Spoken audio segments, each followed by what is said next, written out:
His sacrifices brought a lot of people into chess. Of course, a lot of his opponents quitted chess due to the same reason, but this one was too much even for Mikhail Tal, because this was a simultaneous double queen sacrifice.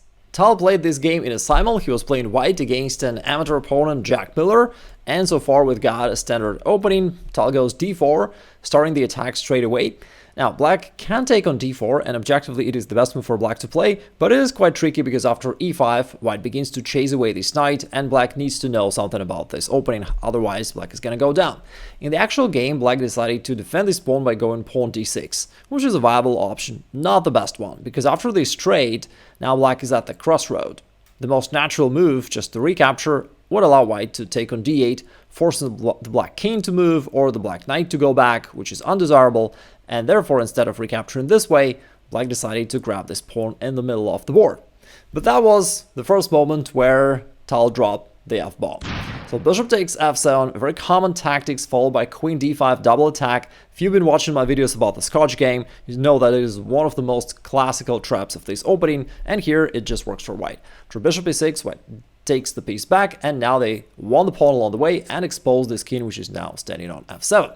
And here's the crazy part. At this point, it seems like it's just a very standard game of a grandmaster, not just a grandmaster, Mikhail Tal, against amateur opponent. And it looks like black is going to go down quickly. But things turned out to be really, really surprising. So here black starts playing pretty solid chess, goes d5, hitting the queen. Tal dropped it back to d3, I guess to prevent black from trying to artificially castle their king.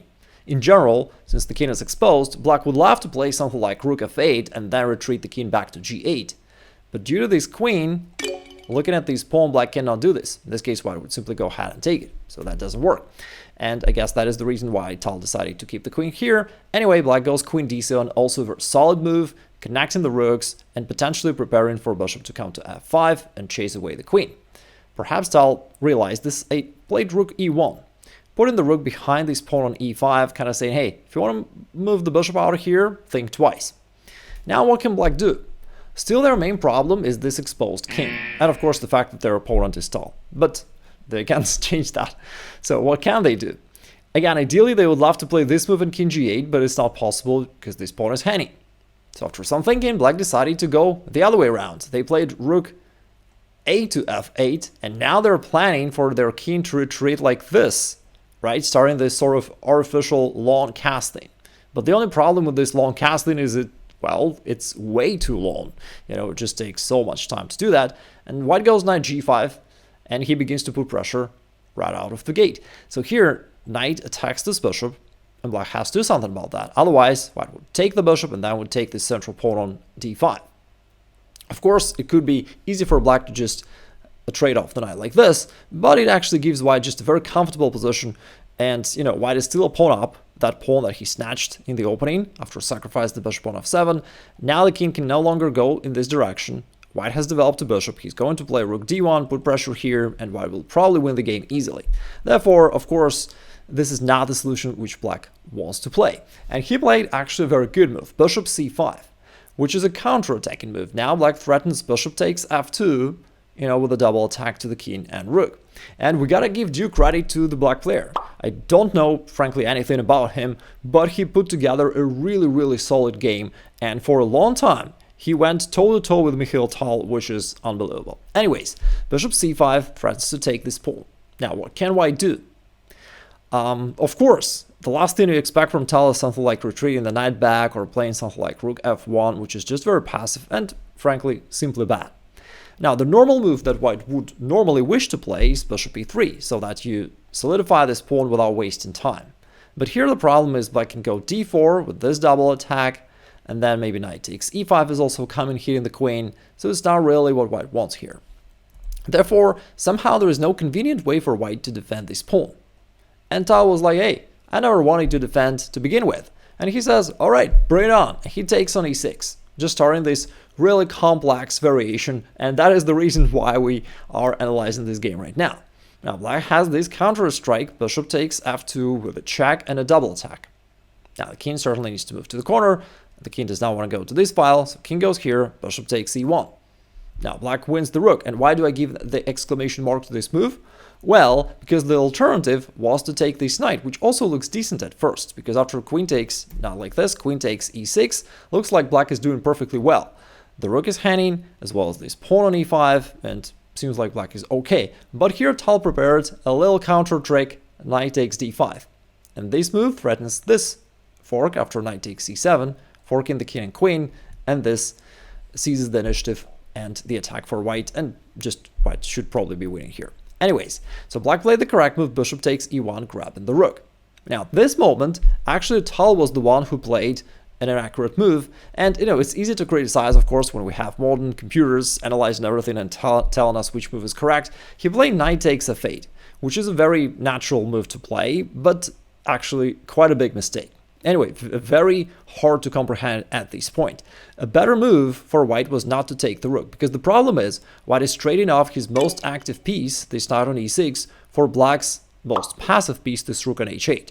Because if you actually visualize the exchange, we take here, black takes here. So the two pieces that got eliminated from the board are this knight and this rook, right? And white does not really want this. So knight takes d5 was a much stronger move, totally overloading black with all these threats, and that would be a winning move. But of course, like, the game would go on, it would still be complex.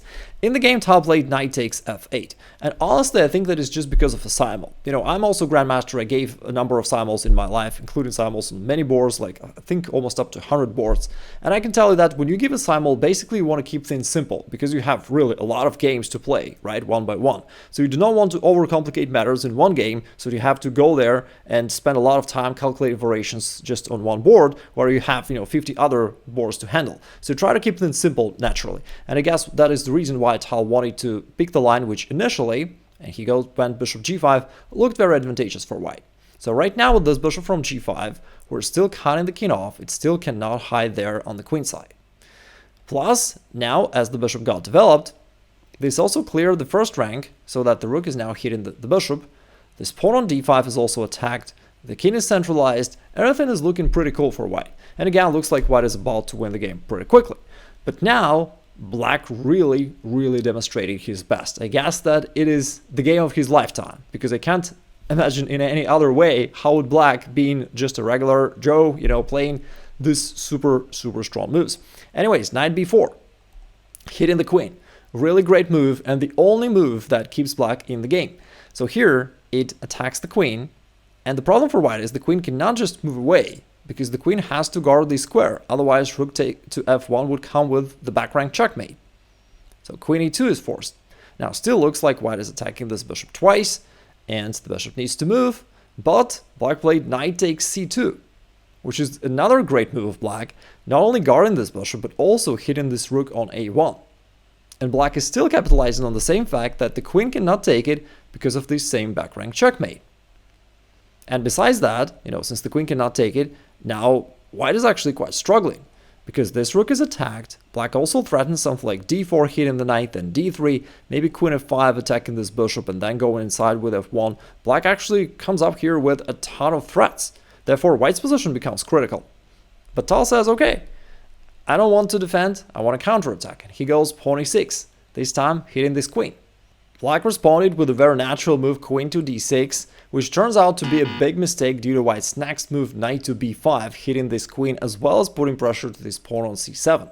And it is actually quite funny how they both blundered the very same trick by the knight. All right, let me show you for a second. If I take a couple moves back here, remember at this point white's position seemed to be really good, but he went down actually because of this knight b4 double attack, followed by knight takes c2, and that actually got black a great game. But then, just a move later, black basically returned the favor. So here he moved the queen to d6, also overlooking the same knight double attack with knight to b5, and now white starts to take over. So it's funny how tricky a knight can be. Nevertheless, this brought us to one of the most exciting positions in chess history, and I'm not even exaggerating.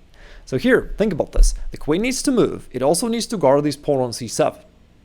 Plus, this knight on c2, as well as this bishop on e1, is somewhat loose.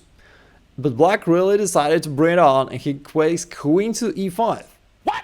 Which is a queen sacrifice. It is a funny position where both queens are facing each other, because it takes two to tango, but none of them can take the queen. So white cannot take it because of this rook to f1 back rank checkmate.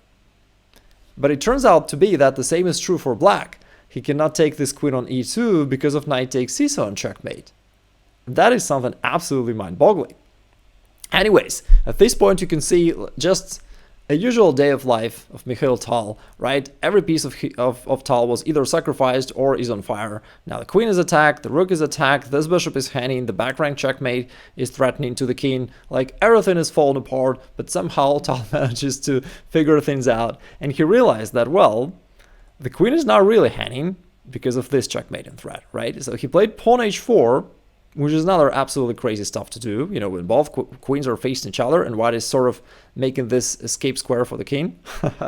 But along the way, it also guards the bishop, which is useful, and indeed provides this escape square, just in case. So queen takes e5 would indeed be a threat now, because rook to f1 will not come with a back rank checkmate anymore. The king will be able to escape. Now, what can black do? Well, once again, we gotta give due credit to this guy. What was his name? Jack Miller. Jack Miller really did something phenomenal here in this game. He played queen to g3. And he takes control of this square so that the back rank potentially is still in cards for black. From here, the queen also potentially defends this bishop and also still guards this pawn on c7. Pretty cool. Now white again needs to do something. And actually, the interesting part about this is that this rook is hanging, plus rook to f2 is coming. And black also has very serious threats here. It's definitely not easy for white to handle this.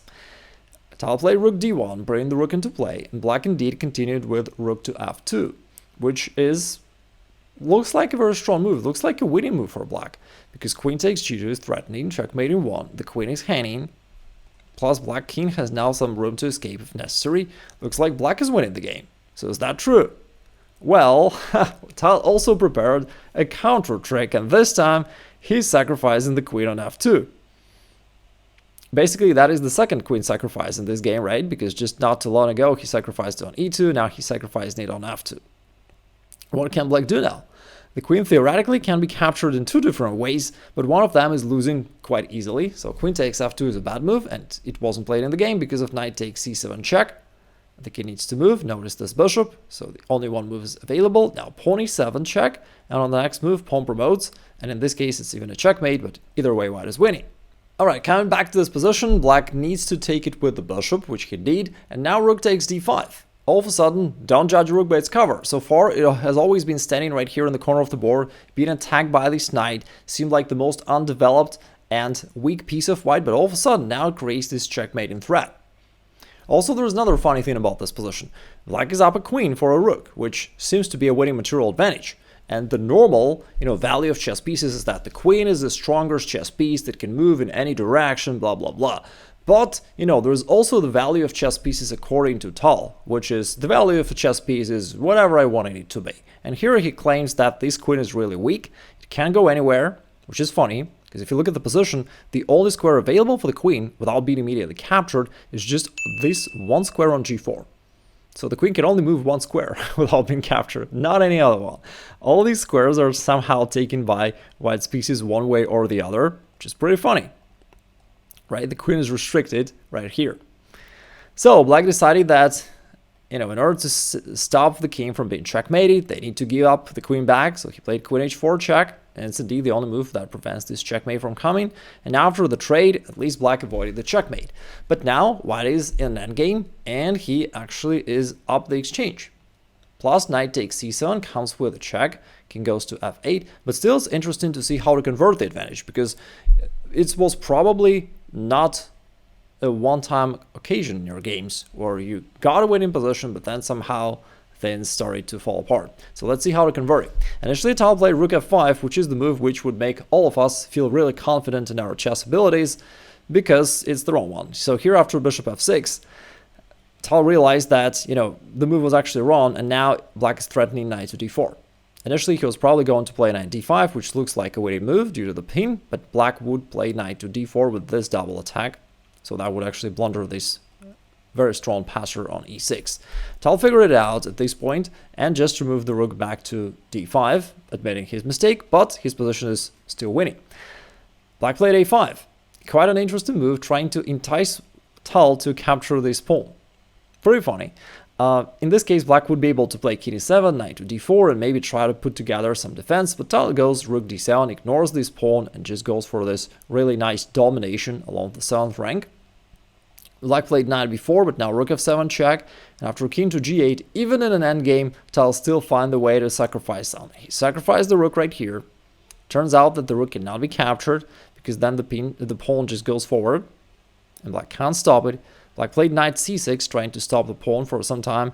The rook came back, black played g6, providing an escape square for the king, but white nevertheless found the way to finish the game with one more sacrifice, as if all the other sacrifices were not enough. He played pawn e7, still sacrificing this rook, and by the end of the day he sacrificed all of his pieces besides this knight, but now this pawn is getting promoted and wins the game. And if you want to know Tal's 5 golden rules to find attacking moves in your own games and to destroy your opponents, check out this video right here.